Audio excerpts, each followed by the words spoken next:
एक पिता की दर्द भरी कहानी। एक गांव में एक छोटा सा बच्चा था। उसके पिता तो थे लेकिन माँ की मृत्यु हो गई थी। पिता सारा दिन काम करता और अपने बेटे को पाल पोस कर बड़ा करता है। वह सारे सुख अपने बेटे को देता है जो एक माँ दे सकती थी। उस पिता ने कभी कुछ नहीं मांगा, सिर्फ इतना ही मांगा कि मेरे बेटे को कोई परेशानी ना हो। दिन बीतते गए, बेटा पढ़ लिख कर अच्छा जॉब भी करने लगता है और वह शहर में रहने लगता है। कुछ दिन बाद वह अपने पिता से मिलने आता है और कहता है, पापा मुझे कुछ पैसों की ज़रूरत है। मैं चाहता हूँ कि शहर में ही ज़मीन लेकर अपना घर बना लूँ। पिता इस बात को सुनकर बहुत खुश होते हैं। सोचते हैं कि मेरा बेटा है, एक ना एक दिन काम करेगा। ज़िंदगी भर की बचाई हुई पूंजी को निकाल कर अपने बेटे को दे देते हैं। बेटा शहर चला जाता है और उन पैसों से अपना वह घर बना लेता है। पिता इधर इंतज़ार करता रहता है कि मेरा बेटा फिर से आएगा, एक ना एक दिन तो मेरे पास आएगा ही। जाएगा कहाँ? उसके पास अब कोई नहीं जाता था, क्योंकि ना ही अब उस पिता के पास पैसे थे और ना ही रहने की जगह था।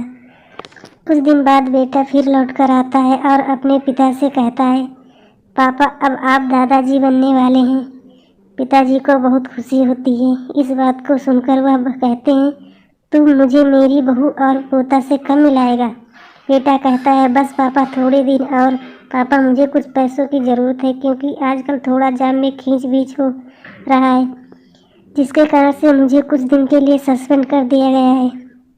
पिता के पास कुछ नहीं रहता है देने के लिए, लेकिन फिर भी कहता है, अच्छा बेटा तो रुक, मैं अभी आया कुछ पैसों का बंदोबस्त करके।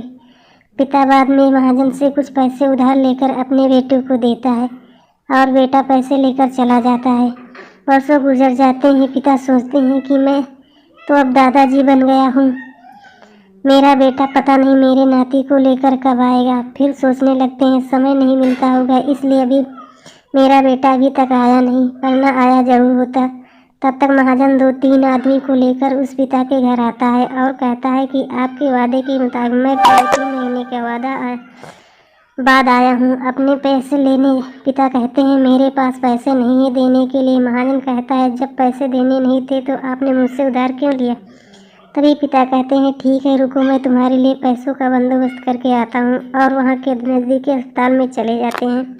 वहाँ जाकर अपना ब्लड डोनेट कर देते हैं और अपनी एक किडनी बेच देते हैं और उस महाजन का कर्ज छूटा कर देते हैं। किडनी बेचने के बाद उसकी स्थिति और ख़राब हो जाती है और वह उस राह में जी रहे होते हैं कि मेरा बेटा एक दिन आएगा ज़रूर। इस आस में जीते जीते एक दिन पिता की मृत्यु हो जाती है, परंतु उस बेटे को अपने पिता की आग देना भी नसीब नहीं हुआ।